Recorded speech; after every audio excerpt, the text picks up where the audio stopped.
Hello, my name is Nathan Jackson, and this is Nathan's Neighborhood History. Today we'll be featuring the Lasalle Park neighborhood, which comprises of two historical areas, both at one point known as Old Frenchtown. Old Frenchtown was the name of this neighborhood, found as early in city directories as 1866. The Old Frenchtown area consisted of the Julius Seward addition to the south and the Daniel D. Page addition to the north. The dividing line for these two areas is Park Avenue.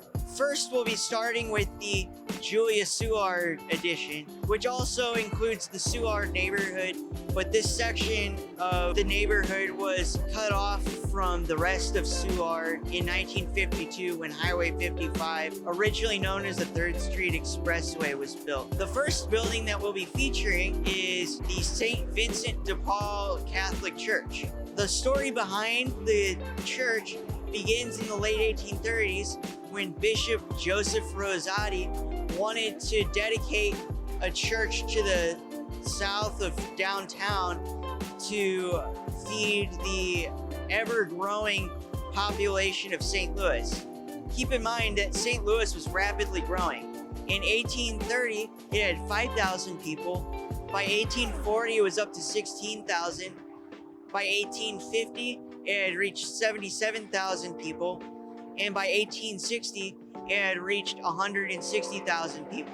Mind you, at this time, it was actually a much larger city than Chicago, which in 1860 had 112,000 people. The need for a church to feed the growing population of St. Louis was necessary.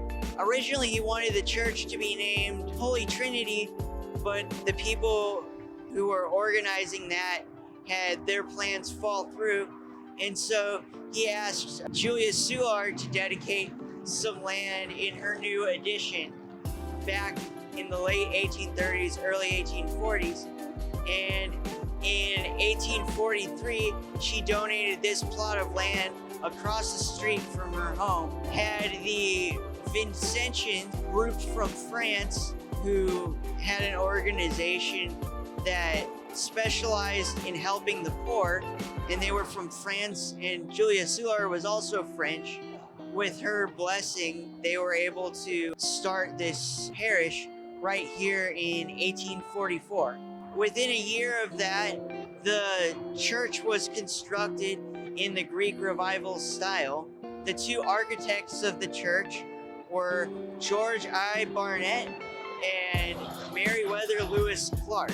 George I. Barnett was a famous St. Louis architect and is well known for many buildings across the city, including this church here, as well as many buildings in the Missouri Botanical Gardens, as well as Henry Shaw's City and Country Homes, the Missouri Governor's Mansion in Jefferson City, and he is also known for creating the Grand Avenue Water Tower, the largest Corinthian column in the world.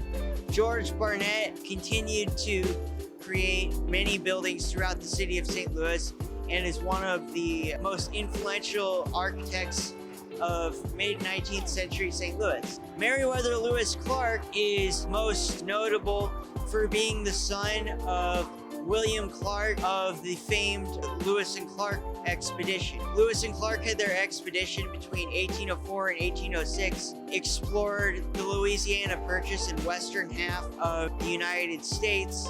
After they finished the expedition, William Clark actually settled here in St. Louis, and he named his son after his partner Meriwether Lewis.